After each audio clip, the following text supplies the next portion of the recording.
Conditions May Apply by CinnamonPinecones. Read by Distracted by Books. Chapter 92. Finally passing the Bechdel test. When he came to, it was to the sound of retching and a small hand slapping him gently across the face. He blinked his eyes open slowly, and the blurry visage of Recovery Girl came into focus. She was talking, and he didn't mean to ignore her, but his head was fuzzy, and he was trying to figure out what the hell was going on. The retching was coming from a girl lying next to him on a chunk of concrete, and there was another kid a little ways away with a bloody shin. The entrance exam. Oh no, his bones. Dodoria, look at me. He finally registered what Recovery Girl was saying. Sorry, he stuttered out, returning his focus back to her. She was still a little blurry, though. He probably had a concussion. Yes, that seems to be the case, but I fear that that's currently the least of your concerns, Sonny, she chastised. Oh, yeah, bones. That explained the pain. Bones, indeed. You did a number on them, Recovery Girl confirmed his suspicions. Was he saying everything out loud? That was embarrassing. Yes, you are, dear, but you're going right back to bed. Don't worry. You didn't embarrass yourself too much, she assured him before planting a kiss on his forehead, causing everything to go dark again. Once she finally finished barfing over the edge of the concrete slab, she looked back up at the scene around her. She could have sworn she heard the boy next to her talking, but he was still out cold.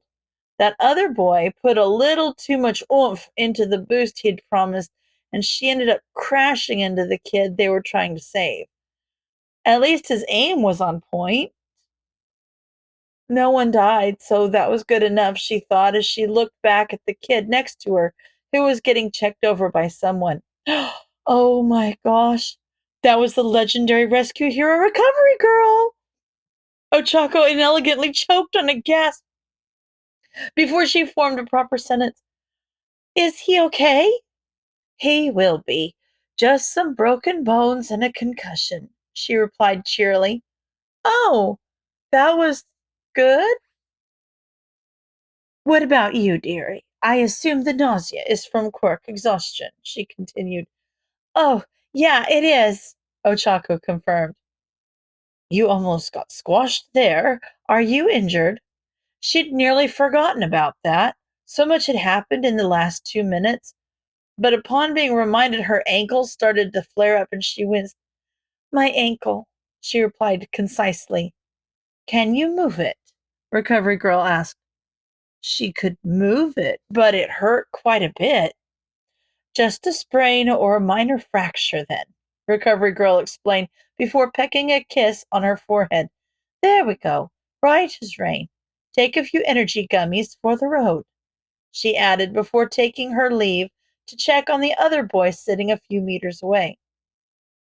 The exhaustion hit her immediately, and she slumped back down to where she'd been laying before she had propped herself up. Okay, energy gummies were for the now, not for the road. After she started to munch on the second one, she realized that it was probably kind of weird to be laying down so close to a stranger who was dead asleep and snoring softly. So she rolled off their makeshift bed quickly. The boy was lying on his stomach with one of his arms pinned beneath him and pointing in a direction that it definitely wasn't supposed to be. Oh, that was gross. Okay, looking away from that now. When she turned her focus back up, she saw that Recovery Girl was making her way back toward her. No, she was probably coming back for that boy. She should get out of the way. Be a dear and help me get him on the stretcher, Recovery Girl asked as 2 medbots came zipping toward them. She responded elegantly. Just roll him on, my back's not as strong as it used to be. Recovery Girl joked. But his arm? Ochako pointed out cautiously. Broken, yes. It's not going to get any less broken if we just leave him there. Come on, chop chop. she instructed. Okay, that was fine. This was what she was doing now, apparently. She did her best to ease the boy's weight off of his arm gently, but he was a lot heavier than he looked, and he ended up just falling onto the stretcher with a thud.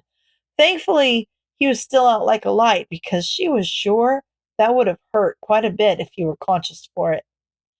Thank you, dear, Recovery Girl responded cheerily. She was seemingly unfazed by Ochako's poor form. Ochako watched as she walked away with the robots without another word. That was strange. Hello! Someone damn near shouted right behind her, causing her to jump. Sorry, I didn't get the chance to properly introduce myself. My name is Tenya Ida. The boy from earlier continued, either ignoring or not noticing her shock.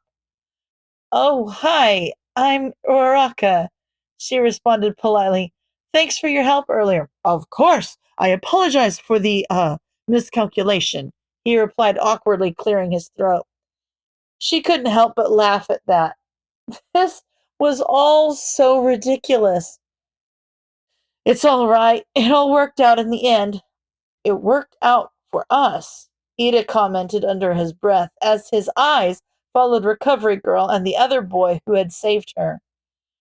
Recovery Girl said he would be fine, she reassured. Do you think you did all right? With the test, I mean, she asked, doing her best to sound curious and not guilty. I believe my score was satisfactory. Yes, I did all I could at least, he responded. That's good. She paused, worrying her lip before continuing. I hope that other kid had enough points. You guys wasted so much time on me. Ida scoffed at that. I fear he may have foreseen a part of the test that I hadn't thought of. What do you mean? She asked, genuinely curious as the comment was kinda out of left field. I can't imagine UA would penalize someone for using their valuable time to rescue another participant. It is the essence of heroism, helping someone regardless of your own selfish interests. I misjudged him. He paused, looking to be deep in thought before he returned his attention to her and brightened his expression. I wish you luck, Uraraka. I hope to see you come next school year, Ida said with a polite bow. You too, Ida, she replied before they parted ways. She hoped that Ida was right about that. They'd both wasted so much time on her. Izuku felt he's not entirely sure how he felt, but he knew it wasn't good, both physically and mentally. He blinked his eyes open for the third time today as he looked up to the ceiling of the UA infirmary. He remembered everything that happened, but he wished he didn't. He'd screwed up royally again, hadn't he?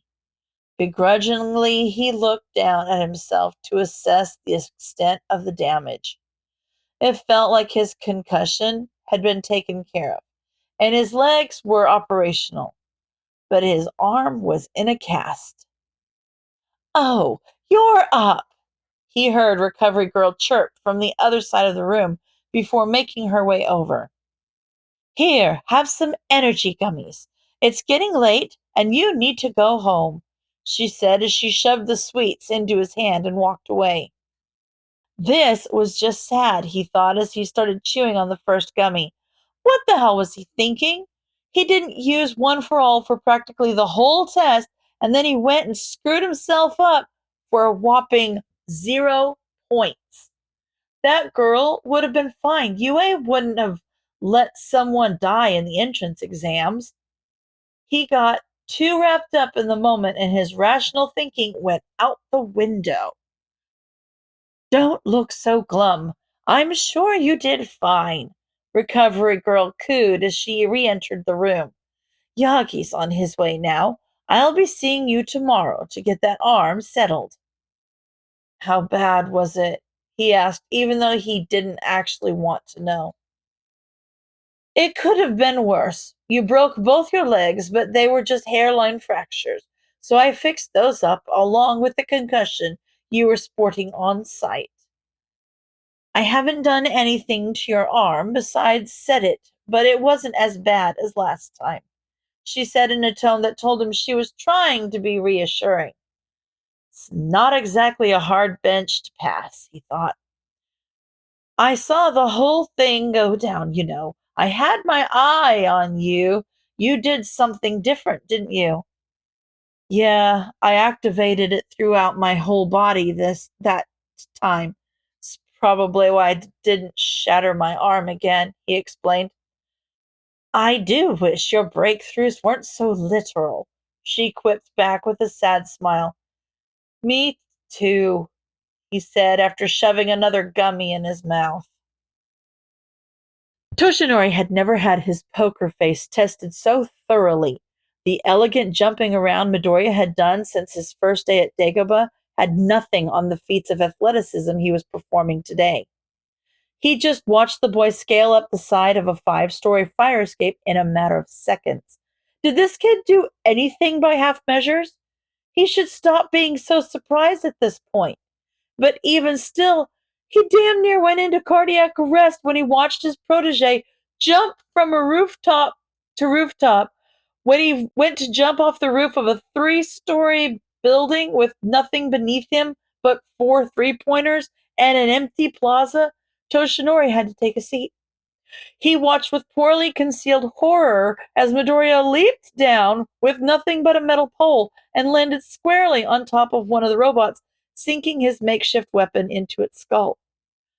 That was mildly disturbing, if he's being honest. It was an amazing strategy, but he'd never seen Midoriya do something so violent. The brief glimpse of a grimace he caught on the boy's face told him that he wasn't too happy about it either.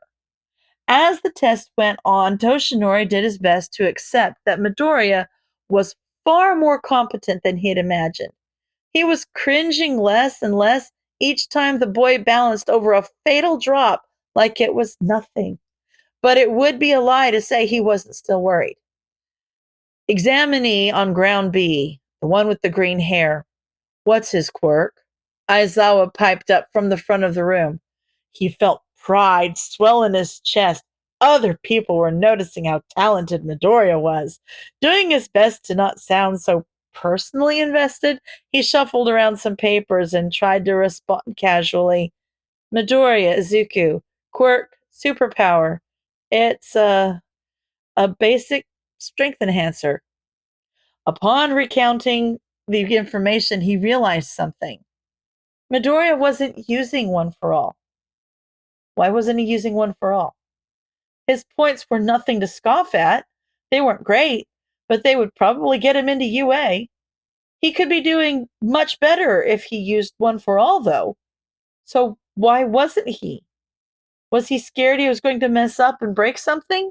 It seemed out of character for the boy to not use every tool at his disposal to do the best job he possibly could.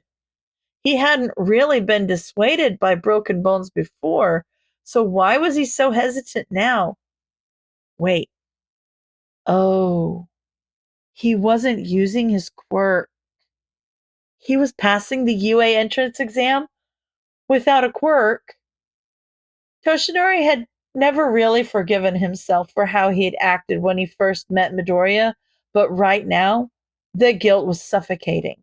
He did his best to shove that guilt down and pay attention, which was a feat that became much easier when a booming crash sounded off loud enough to be heard from the observation room, which was at least a mile away from the testing centers.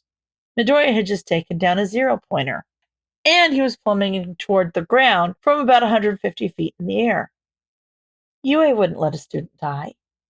UA wouldn't let a student die. UA wouldn't let a student die. He repeated to himself over and over again in the few seconds that felt like eternities before the boy was safely lowered back to the ground by the very participant he had just saved.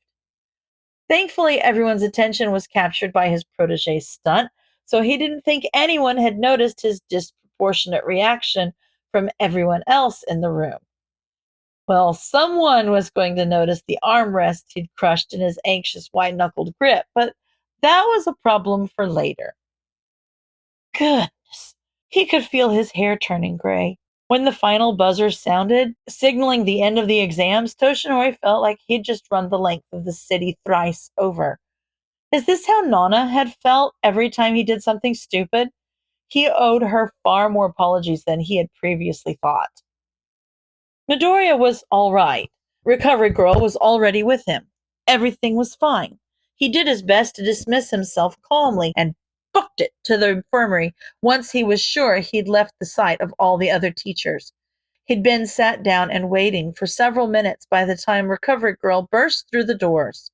She let out an amused sigh, rolled her eyes at Toshinori, and answered his question before he even got a word out. He's going to be fine. Concussion, hairline fractures on both legs, and a busted arm. Everything but his arm is already taken care of. I'm going to set it now, so shoo. I have other patients, and you no doubt have other duties you should be attending to. You can't come running every time he gets a boo-boo, or people are going to start to notice, she chastised. He opened his mouth to argue, but she was right.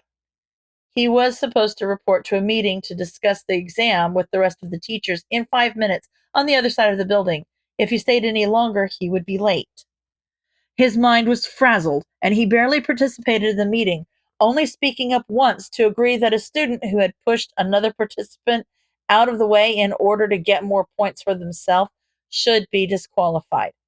He hoped his silence was viewed as him taking in the room and learning through example rather than what it really was, plain old distraction. He couldn't get his mind off the fact that Midoriya had done the majority of the exam quirkless.